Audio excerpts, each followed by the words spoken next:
സങ്കീർത്തനം 89. ദാവീദിനോട് ചെയ്ത ഉടമ്പടി അനുസ്മരിക്കണമേ. കർത്താവേ, ഞാൻ എന്നും അങ്ങയുടെ കാരുണ്യം പ്രകീർത്തിക്കും. എൻ്റെ അധരങ്ങൾ തലമുറകളോട് അങ്ങയുടെ വിശ്വസ്തത പ്രഘോഷിക്കും. എന്തെന്നാൽ അങ്ങയുടെ കൃപ എന്നേക്കും നിലനിൽക്കുന്നു. അങ്ങയുടെ വിശ്വസ്തത ആകാശം പോലെ സുസ്ഥിരമാണ്. അവിടുന്ന് അരുളി ചെയ്തു, എൻ്റെ തിരഞ്ഞെടുക്കപ്പെട്ടവനുമായി ഞാൻ ഒരു ഉടമ്പടിയുണ്ടാക്കി. എൻ്റെ ദാസനായ ദാവീദിനോട് ഞാൻ ശപഥം ചെയ്തു, നിന്റെ സന്തതിയെ എന്നേക്കുമായി ഞാൻ ഉറപ്പിക്കും. നിന്റെ സിംഹാസനം തലമുറകളോളം ഞാൻ നിലനിർത്തും. കർത്താവേ, ആകാശം അങ്ങയുടെ അത്ഭുതങ്ങളെ സ്തുതിക്കട്ടെ. നീതിമാന്മാരുടെ സമൂഹത്തിൽ അങ്ങയുടെ വിശ്വസ്തത പ്രകീർത്തിക്കപ്പെടട്ടെ. കർത്താവിന് സമനായി സ്വർഗത്തിൽ ആരുണ്ട്? കർത്താവിനോട് സദൃശനായി സ്വർഗവാസികളിൽ ആരുണ്ട്? വിശുദ്ധരുടെ സമൂഹം അവിടുത്തെ ഭയപ്പെടുന്നു. ചുറ്റും നിൽക്കുന്നവരെക്കാൾ അവിടുന്ന് ഉന്നതനും ഭീതിതനുമാണ്. സൈന്യങ്ങളുടെ ദൈവമായ കർത്താവെ, വിശ്വസ്തത ധരിച്ചിരിക്കുന്ന അങ്ങയെപ്പോലെ ബലവാനായി ആരുണ്ട്? അങ്ങ് ഇളകിമറിയുന്ന കടലിനെ ഭരിക്കുന്നു. തിരമാലകൾ ഉയരുമ്പോൾ അങ്ങ് അവയെ ശാന്തമാക്കുന്നു. അങ്ങ് റാഹാബിനെ ശവശരീരമെന്ന പോലെ തകർത്തു. കരുത്തുറ്റ കരം കൊണ്ട് അങ്ങ് ശത്രുക്കളെ ചിതറിച്ചു. ആകാശം അങ്ങയുടേതാണ്, ഭൂമിയും അങ്ങയുടേത് തന്നെ. ലോകവും അതിലുള്ള സകലതും അങ്ങാണ് സ്ഥാപിച്ചത്. ദക്ഷിണോത്തര ദിക്കുകളെ അങ്ങ് സൃഷ്ടിച്ചു. താബോറും ഹെർമോനും അങ്ങയുടെ നാമത്തെ ആഹ്ലാദത്തോടെ പുകഴ്ത്തുന്നു. അങ്ങയുടെ ഭുജം ശക്തിയുള്ളതാണ്, അങ്ങയുടെ കരം കരുത്തുറ്റതാണ്. അങ്ങ് വലത്ത് കൈ ഉയർത്തിയിരിക്കുന്നു. നീതിയിലും ന്യായത്തിലും അങ്ങ് സിംഹാസനം ഉറപ്പിച്ചിരിക്കുന്നു. കാരുണ്യവും വിശ്വസ്തതയും അങ്ങയുടെ മുൻപേ നീങ്ങുന്നു. ഉത്സവഘോഷത്താൽ അങ്ങയെ സ്തുതിക്കുന്നവർ ഭാഗ്യവാന്മാർ. കർത്താവേ, അവർ അങ്ങയുടെ മുഖത്തിൻ്റെ പ്രകാശത്തിൽ നടക്കുന്നു. അവർ നിത്യം അങ്ങയുടെ നാമത്തിൽ ആനന്ദിക്കുന്നു. അങ്ങയുടെ നീതിയെ പുകഴ്ത്തുന്നു. അങ്ങാണ് അവരുടെ ശക്തിയും മഹത്വവും. അങ്ങയുടെ പ്രസാദം കൊണ്ടാണ് ഞങ്ങളുടെ കൊമ്പ് ഉയർന്നു നിൽക്കുന്നത്. കർത്താവാണ് ഞങ്ങളുടെ പരിച. ഇസ്രായേലിൻ്റെ പരിശുദ്ധനാണ് ഞങ്ങളുടെ രാജാവ്. പണ്ട് ഒരു ദർശനത്തിൽ അവിടുന്ന് തൻ്റെ വിശ്വസ്തനോട് അരുളി ചെയ്തു, ശക്തനായ ഒരുവനെ ഞാൻ കിരീടമണിയിച്ചു. ഒരുവനെ ഞാൻ ജനത്തിൽ നിന്ന് തിരഞ്ഞെടുത്ത് ഉയർത്തി. ഞാൻ എൻ്റെ ദാസനായ ദാവീദിനെ കണ്ടെത്തി. വിശുദ്ധ തൈലം കൊണ്ട് ഞാൻ അവനെ അഭിഷേകം ചെയ്തു. എൻ്റെ കൈ എന്നും അവനോടൊത്തുണ്ടായിരിക്കും. എൻ്റെ ഭുജം അവന് ശക്തി നൽകും. ശത്രു അവനെ തോൽപ്പിക്കുകയില്ല. ദുഷ്ടൻ അവൻ്റെ മേൽ പ്രാബല്യം നേടുകയില്ല. അവൻ്റെ ശത്രുവിനെ അവൻ്റെ മുൻപിൽ വെച്ച് തന്നെ ഞാൻ തകർക്കും.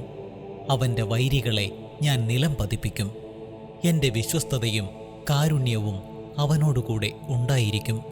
എൻ്റെ നാമത്തിൽ അവൻ ശിരസ്സുയർത്തി നിൽക്കും. ഞാൻ അവൻ്റെ അധികാരം സമുദ്രത്തിന്മേലും അവൻ്റെ ആധിപത്യം നദികളുടെ മേലും വ്യാപിപ്പിക്കും. അവൻ എന്നോട്, എൻ്റെ പിതാവും എൻ്റെ ദൈവവും എൻ്റെ രക്ഷാശിലയും അവിടുന്നാണ് എന്ന് ഉച്ചത്തിൽ ഉദ്ഘോഷിക്കും. ഞാൻ അവനെ എൻ്റെ ആദ്യജാതനും ഭൂമിയിലെ രാജാക്കന്മാരിൽ അത്യുന്നതനുമാക്കും. എൻ്റെ കരുണ എപ്പോഴും അവൻ്റെ മേലുണ്ടായിരിക്കും. അവനോടുള്ള എൻ്റെ ഉടമ്പടി അചഞ്ചലമായി നിലനിൽക്കും. ഞാൻ അവൻ്റെ വംശത്തെ ശാശ്വതമാക്കും. അവൻ്റെ സിംഹാസനം ആകാശമുള്ളിടത്തോളം കാലം നിലനിൽക്കും. അവൻ്റെ സന്തതി എൻ്റെ നിയമം ഉപേക്ഷിക്കുകയും എൻ്റെ വിധികൾ അനുസരിക്കാതിരിക്കുകയും എൻ്റെ ചട്ടങ്ങൾ ലംഘിക്കുകയും എൻ്റെ കൽപ്പനകൾ പാലിക്കാതിരിക്കുകയും ചെയ്താൽ ഞാൻ അവരുടെ ലംഘനത്തെ ദണ്ഡുകൊണ്ടും അവരുടെ അകൃത്യങ്ങളെ ചമ്മട്ടികൊണ്ടും ശിക്ഷിക്കും. എന്നാലും എൻ്റെ കാരുണ്യം അവനിൽ നിന്ന് പിൻവലിക്കുകയില്ല.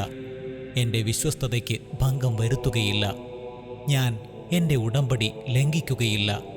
ഞാൻ ഉച്ചരിച്ച വാക്കിന് വ്യത്യാസം വരുത്തുകയില്ല. ഞാൻ എന്നേക്കുമായി എൻ്റെ പരിശുദ്ധിയെക്കൊണ്ട് ശപഥം ചെയ്തു. ദാവീദിനോട് ഞാൻ വ്യാജം പറയുകയില്ല. അവൻ്റെ വംശം ശാശ്വതമായും അവൻ്റെ സിംഹാസനം സൂര്യനുള്ള കാലത്തോളവും എൻ്റെ മുൻപിൽ നിലനിൽക്കും. അത് ചന്ദ്രനെപ്പോലെ എന്നേക്കും നിലനിൽക്കും.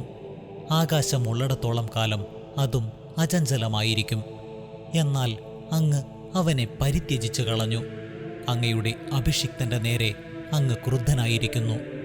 അങ്ങയുടെ ദാസനോട് ചെയ്ത ഉടമ്പടി അങ്ങ് ഉപേക്ഷിച്ചു കളഞ്ഞു. അവിടുന്ന് അവൻ്റെ കിരീടത്തെ നിലത്തെറിഞ്ഞ് മലിനമാക്കി. അവിടുന്ന് അവൻ്റെ മതിലുകൾ തകർത്തു. അവൻ്റെ ദുർഗങ്ങൾ ഇടിച്ചു നിരത്തി. വഴിപോക്കർ അവനെ കൊള്ളയടിക്കുന്നു. അവൻ അയൽക്കാർക്ക് പരിഹാസപാത്രമായി. അങ്ങ് അവൻ്റെ വൈരികളുടെ വലത്ത് കൈ ഉയർത്തി അവൻ്റെ സകല ശത്രുക്കളെയും സന്തോഷിപ്പിച്ചു. അവൻ്റെ വാളിൻ്റെ വായ്ത്തല മടക്കി. യുദ്ധത്തിൽ ചെറുത്തുനിൽക്കാൻ അവന് കഴിവില്ലാതാക്കി. അവിടുന്ന് അവൻ്റെ കയ്യിൽ നിന്ന് ചെങ്കോൽ എടുത്തുമാറ്റി. അവൻ്റെ സിംഹാസനത്തെ മണ്ണിൽ മറിച്ചിട്ടു. അവൻ്റെ യൗവനത്തിൻ്റെ നാളുകൾ അവിടുന്ന് വെട്ടിച്ചുരുക്കി. അവിടുന്ന് അവനെ അപമാനം കൊണ്ട് പൊതിഞ്ഞു. കർത്താവേ, ഇത് എത്ര നാളത്തേക്ക്?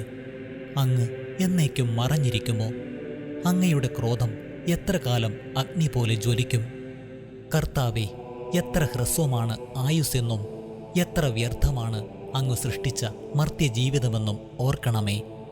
മരണം കാണാതെ ജീവിക്കാൻ കഴിയുന്ന മനുഷ്യനുണ്ടോ? ജീവനെ പാതാളത്തിൻ്റെ പിടിയിൽ നിന്ന് വിടുവിക്കാൻ ആർക്ക് കഴിയും? കർത്താവേ, അങ്ങയുടെ പൂർവ്വസ്നേഹം എവിടെ? വിശ്വസ്തനായ അങ്ങ് ദാവീദിനോട് ചെയ്ത ശപഥം എവിടെ? കർത്താവേ, അങ്ങയുടെ ദാസൻ എത്ര നിന്ദിക്കപ്പെടുന്നുവെന്ന് ഓർക്കണമേ. ജനതകളുടെ പരിഹാസശരം ഞാൻ നെഞ്ചിലേൽക്കുന്നു. കർത്താവേ, അങ്ങയുടെ ശത്രുക്കൾ അവനെ നിന്ദിക്കുന്നു. അങ്ങയുടെ അഭിഷിക്തന്റെ പിൻഗാമികളെ അവർ പരിഹസിക്കുന്നു. കർത്താവ് എന്നേക്കും വാഴ്ത്തപ്പെടട്ടെ. ആമേൻ, ആമേൻ.